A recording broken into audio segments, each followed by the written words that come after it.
Yes, well, as we get older and older, I'm 77 right now. You can't live forever, you know.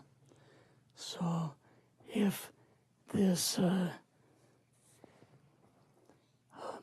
procedure I'm going to have to clean the blood doesn't work, then I've got probably a few more months to make it before my kidneys shut down, you know. So that's kind of why I'm kind of going along with the interview at this time. You're seeing that what you went through is just too important for people not to know about. Yeah. Yeah. Can you just, can we start at the beginning with your military career and just walk through what exactly your experiences were? Was drafted into the military and got into the U.S. Army. After that, I was sent to the Signal Training Center in eastern United States. What year would this be? 58. I went through the Signal Training course. And at that time, I went through the radio teletype course and also the cryptography course, crypto. They had 5 instructors that were getting out of military service. So they pulled the top 5 students, and I was 3rd in the class. So I got pulled as an instructor. Now, were you at this time also working yet for CIA? No. Not yet? No. After one day, my boss came to me, and he said, how would you like to, make some extra money? And I said, oh, money is good.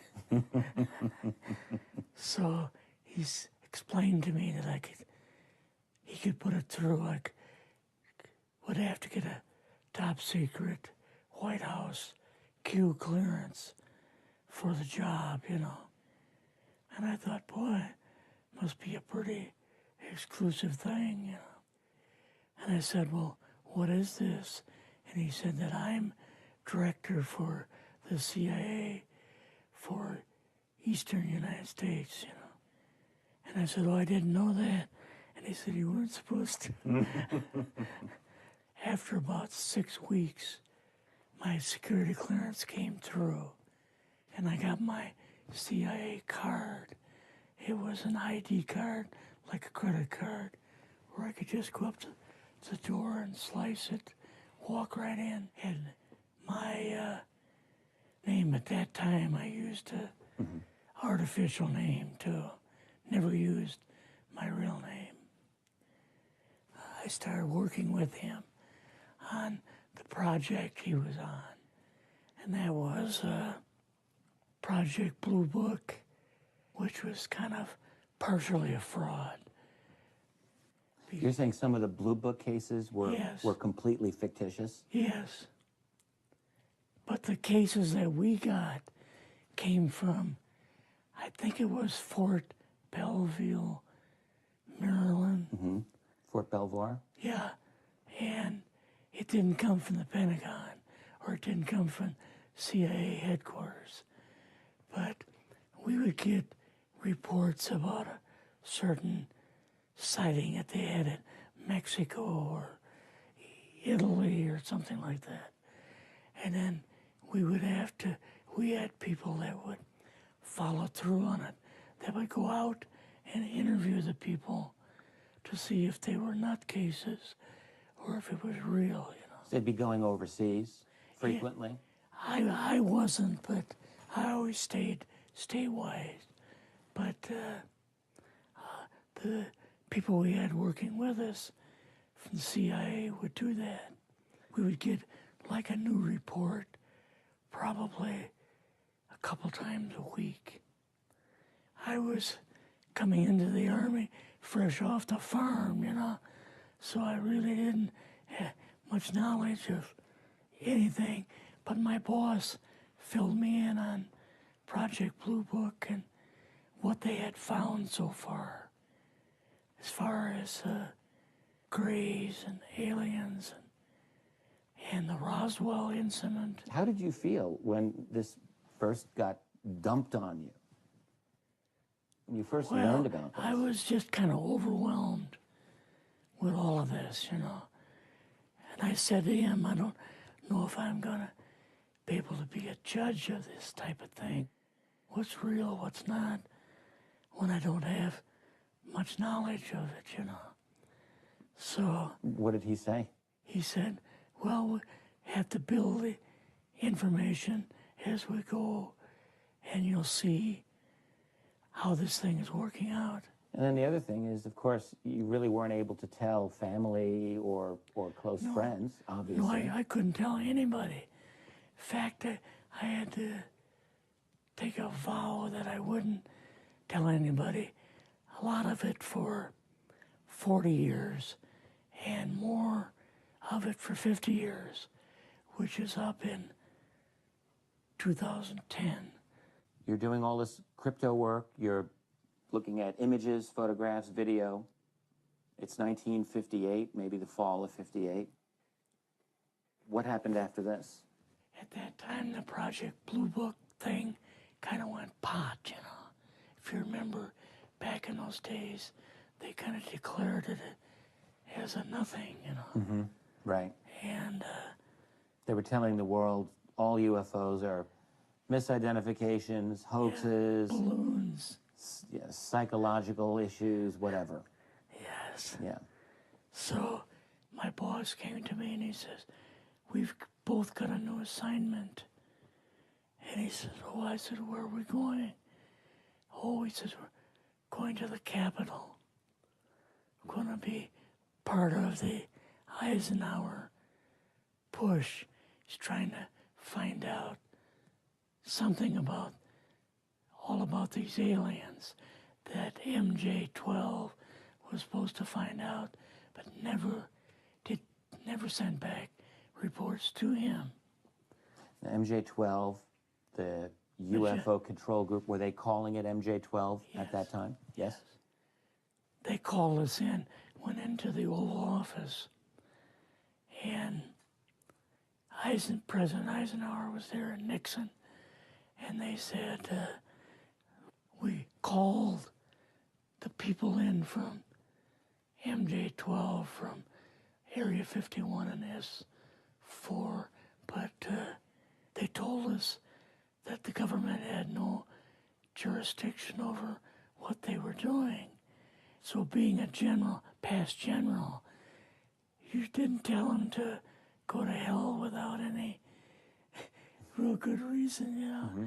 So he said, I want you and your boss to fly out there. I want you to give them a personal message.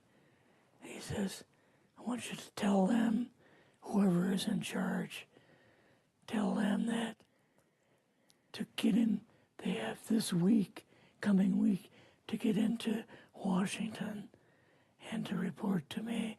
And if they don't, I'm going to get the First Army from Colorado, and we're going to go over, we're going to take the base over. I don't care what kind of classified material you got. We're going to rip this thing apart. Eisenhower was going to invade Area 51. Yeah, with the First Army. So you go out with your superior. Yes. You fly out. You land. What happens? Can you describe this whole process, what you saw? It took us the 13 or 15 miles south to S4 and like different garage door openings. Okay. And in these garage door openings, they had like different saucer crafts. The very first one had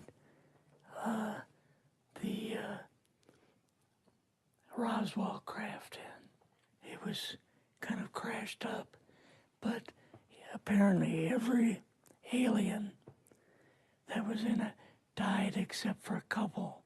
So you see the Roswell craft, and what are some of the others that you see? Well, the Roswell craft was really strange because it looked like real heavy aluminum foil. We could rock next to it, and you could rock it. The whole thing probably weighed 150, 300 pounds. Could they tell what the source of power was of this craft?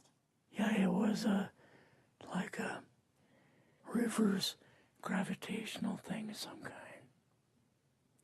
In fact, one later on, I got the mathematical code for reversing gravity in a 3x5 card. I guess there are different types of grays and so on. How did you see that evidence? Well, at the later on at S4, we viewed the autopsy film, and then the colonel said, "What we've got in here is we're interviewing a gray alien." All right, right there. How did you feel at that moment?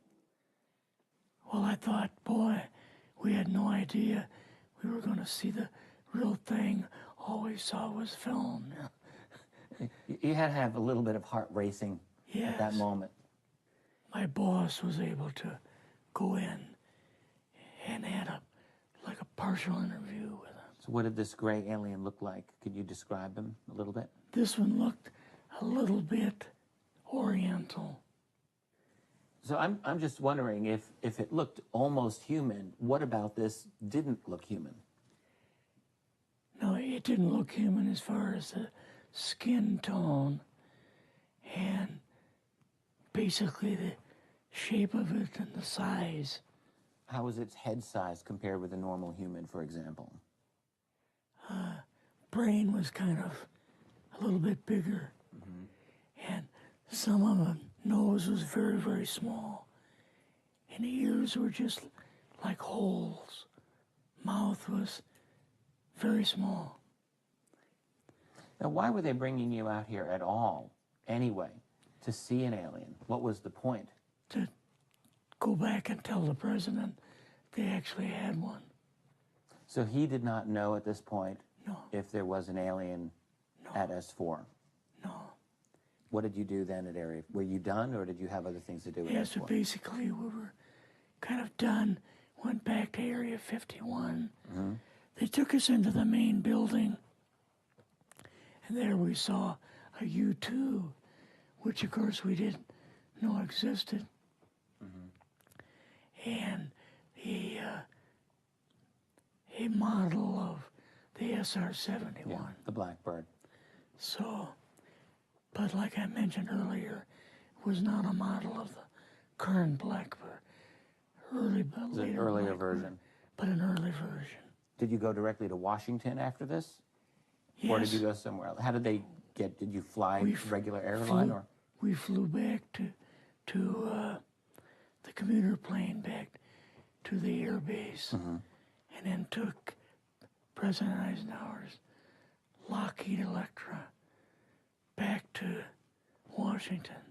You and your supervisor, Yeah. superior officer, and now you're meeting with the president? Yes. Can you describe this? Well, we met with him in, the second story of the old OSS warehouse building. And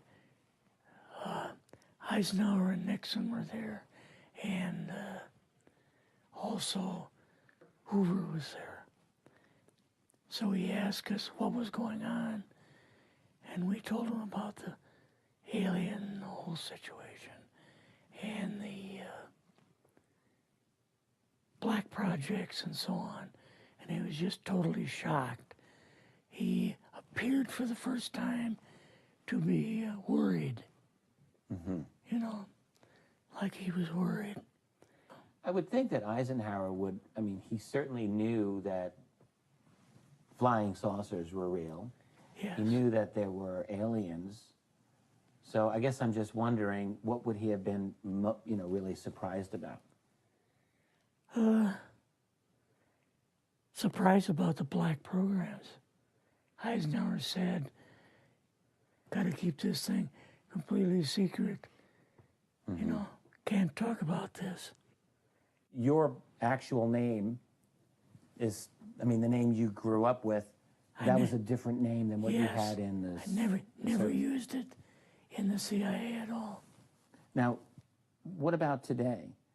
You're going on the public record, and this is still sensitive information, even though earlier you talked about, you know, security oaths that maybe expire after a certain period of 50 time, years.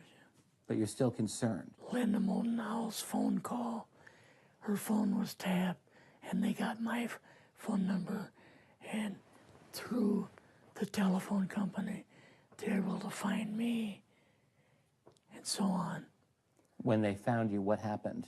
I was going to a grocery store.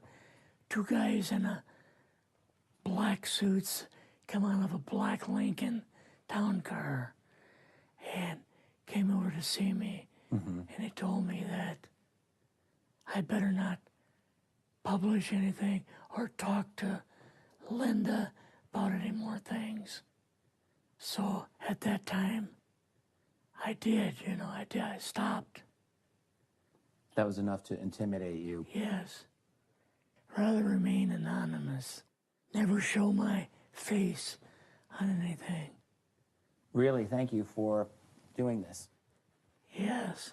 This was, I guess, kind of a good idea because I feel much better having talked about it. I kind of feel like there's a load off my shoulders. Really? Because I had an awful lot of secrets that I had kept over the